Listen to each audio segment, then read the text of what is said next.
Buenas noches con todos los presentes, ¿me escuchan? Sí, Correcto. Gracias, Ricardo, por el pase y gracias a todos los presentes, a los representantes de la Sociedad de Ingenieros del Perú, la Unión Sudamericana de Asociaciones de Ingenieros y, por cierto, al Instituto de Gobernabilidad, que está presente también a través de su presidente, el doctor Di Stéfano, ¿no? Un tema tan relevante como viene abordando este International Forum, protestas y estallidos sociales, crisis de gobernabilidad en busca de un pacto social para el desarrollo sostenible. Y va, por cierto, mi afectuoso saludo en este debate, en esta mesa que vamos a seguir en esta conversa, al público presente que está enlazado vía redes sociales, a Gustavo Saavedra, a Di Stéfano, ciertamente, Ricardo Zeta, gracias por tu motivación y la preocupación que se siente, al doctor Núñez y al doctor Chanamé, participantes en este foro. Muy bien. Ciertamente que como académicos y ciudadanos de leyes, en mi caso como contador público y abogado en ejercicio, y muchos profesionales y todo el Perú, lo que queremos es, por cierto, lo expresado por el primer ponente, la unidad para el Perú. Los peruanos tenemos corazón, y al decir de José Hernández en el Martín Fierro, los hermanos, manténganse unidos siempre. Esa es la ley primera. Tengan unión verdadera en todo tiempo que fuera, porque si entre ellos pelean, lo devoran los de afuera. Se ha hablado hoy de las habilidades blandas a través del ingeniero Ezeta, esas habilidades emocionales y esos liderazgos que seguramente se ven en los sectores privados, pero no se compenetran con el gran problema del Perú, porque acá estamos frente a un problema de gobernanza y de gobernabilidad, que seguramente Di Stéfano hablará ampliamente, aspectos tan puntuales que estamos viviendo en estos últimos tiempos en nuestro país. Es un tema pues de palpitante actualidad, por cierto, porque los peruanos sí tenemos que estar inmersos en estos debates, un debate que ayude a las búsquedas de soluciones, planteamientos de soluciones, pero evitar esas discusiones bizantinas que de repente nos lleva a un tema de anglicismo, inclusive, como vemos incluso en la media de nuestro país, en los medios de comunicación, entre los lefties and the right, o la ultraizquierda y la ultraderecha, y más bien concentrémonos en brindar ese compromiso de programa y de energía, que debemos luchar contra los grandes problemas del globo terráqueo y de todo el mundo.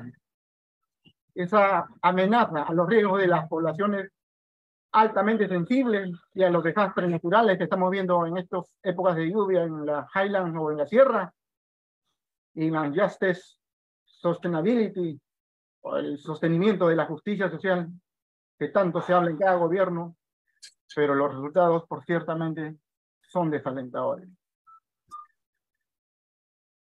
Tomando la palabra del primer ponente, del presidente de la sociedad, ciertamente se viene una enorme recesión mundial, todos creceremos menos, se dijo de acá a 50 años seguramente no estaremos en este mundo, pero repensemos qué vamos a dejar a las generaciones venideras, qué vamos a dejar a nuestros hijos y qué va a quedar para nuestros nietos. Somos un país con un terrible estallido social y estamos al borde de un estallido o un estado fallido. ¿Estallido social o estado fallido? El doctor Stéfano comentará este punto que siempre genera un debate en qué escenario nos encontramos realmente.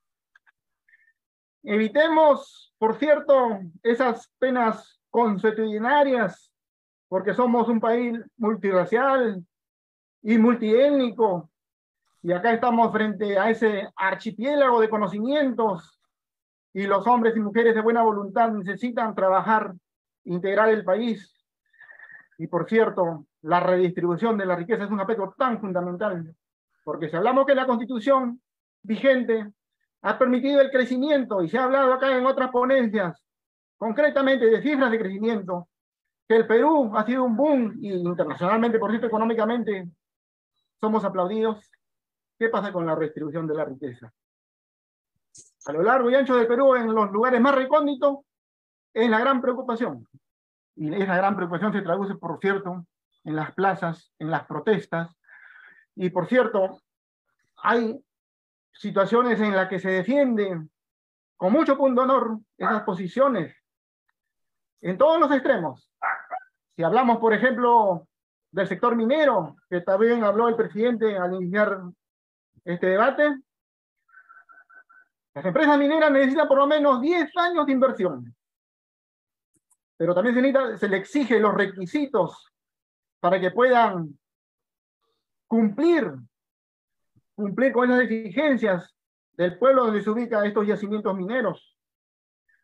Y podemos tener de repente esa experiencia de los países mineros como Canadá o Australia, y enfrentar toda esa cosmovisión de los pueblos originarios o de los pueblos indígenas, que son los que más reclaman, porque dice la minería seguramente generará crecimiento para los hijos y todo el equipo de su compañía, pero realmente acá en los yacimientos cada día se deteriora más el medio ambiente. Situación muy complicada, y por cierto no podemos dejar de lado a nuestros amigos, a nuestros hermanos originarios y a los pueblos indígenas. Por cierto que me parece un candor decir todo esto, pero nuestra patria amada vive un momento muy difícil. Debemos respetar la Constitución, que no es un libro cerrado ciertamente, sino más bien una carta de principios y valores.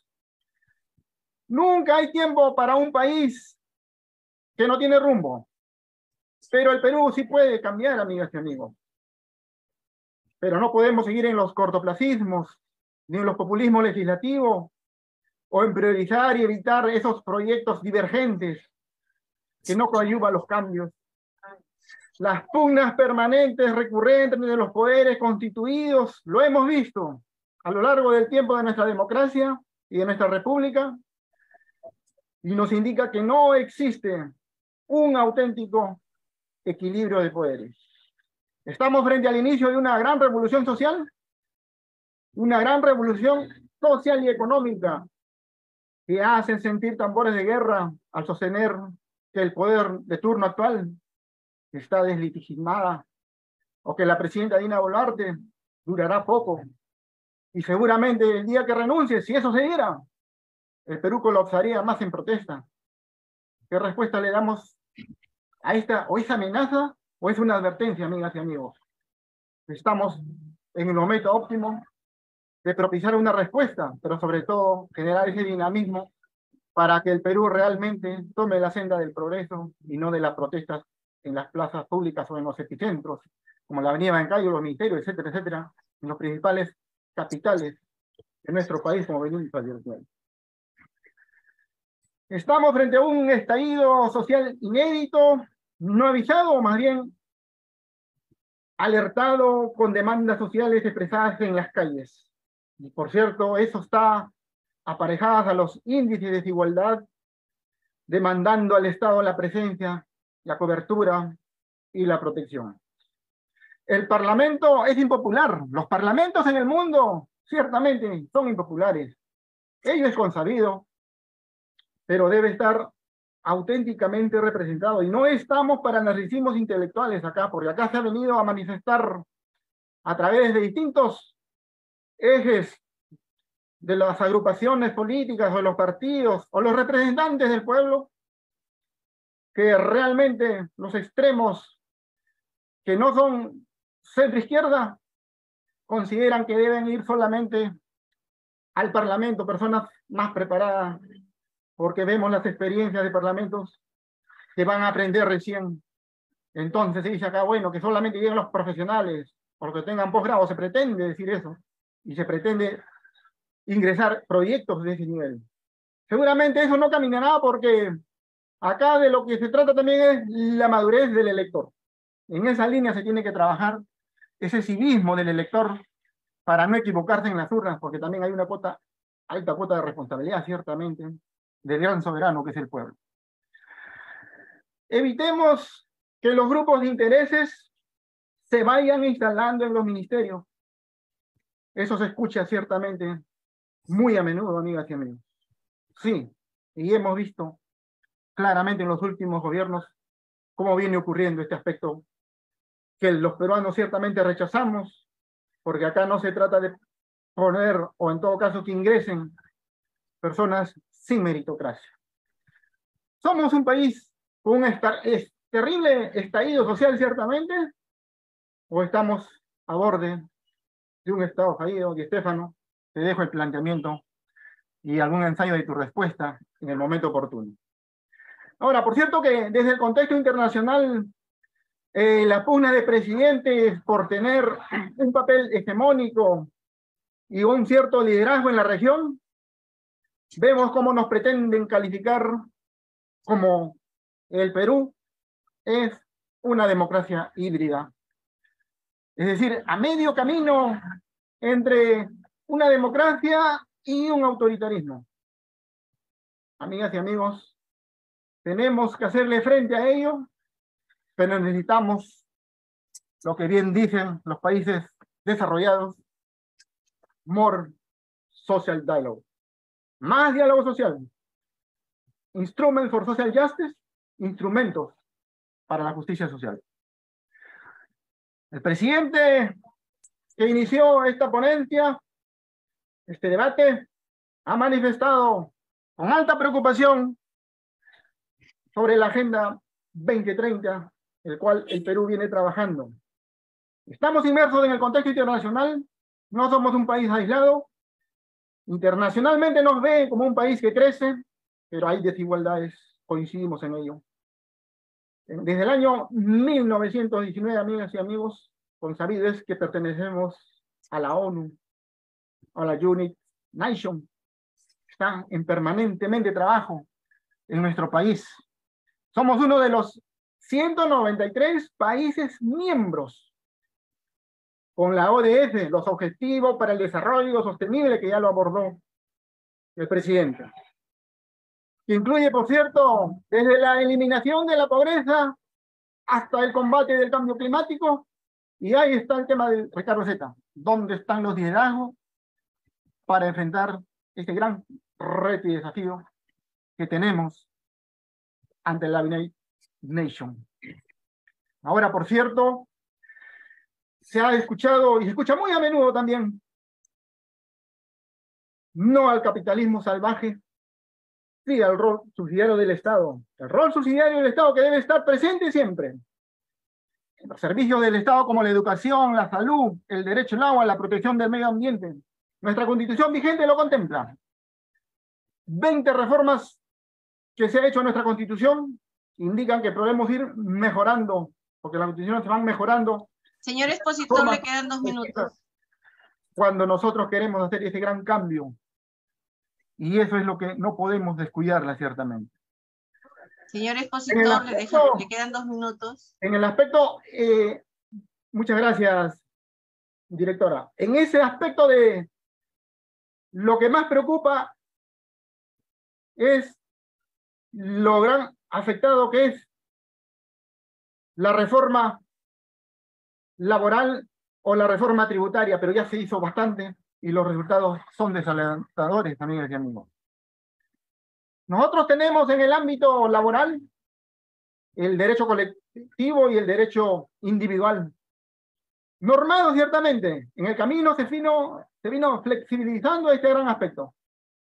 Los derechos individuales a través del régimen IP laboral, y por cierto que permitió seguramente formalizar un cierto nivel de emprendedores, pero ahora vemos que ni todas esas medidas adoptadas, seguramente acertadas a nivel legislativo, el Perú sigue siendo un país informal, no solamente en el ámbito laboral, sino en el ámbito del aspecto de los taxes o lo tributario, van de la mano ciertamente.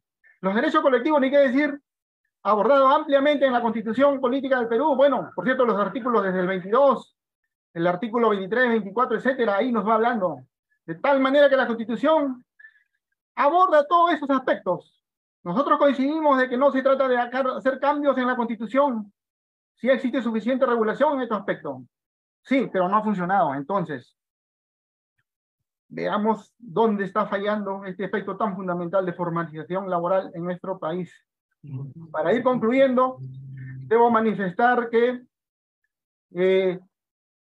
lo que más preocupa es cómo las discriminaciones o el aspecto de los caracteres irrenunciables de los derechos laborales se sigue viendo muy a menudo.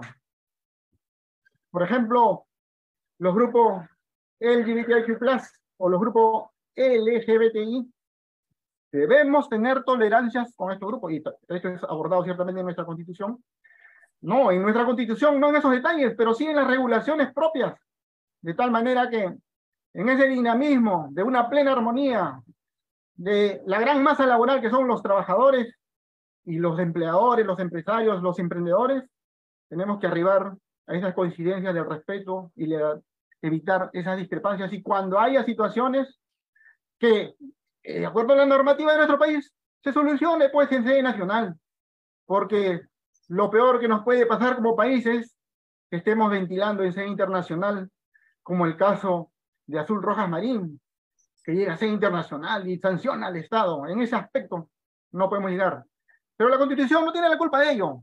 Nuestro sistema debe funcionar con los recursos constitucionales y legales que tenemos. Por lo tanto, considero que en el extremo que se pretenda hacer mayores cambios en el aspecto laboral, sea derecho colectivo y derecho individual, hay herramientas suficientes para formalizar Un nuestro país. minuto. Muchísimas gracias.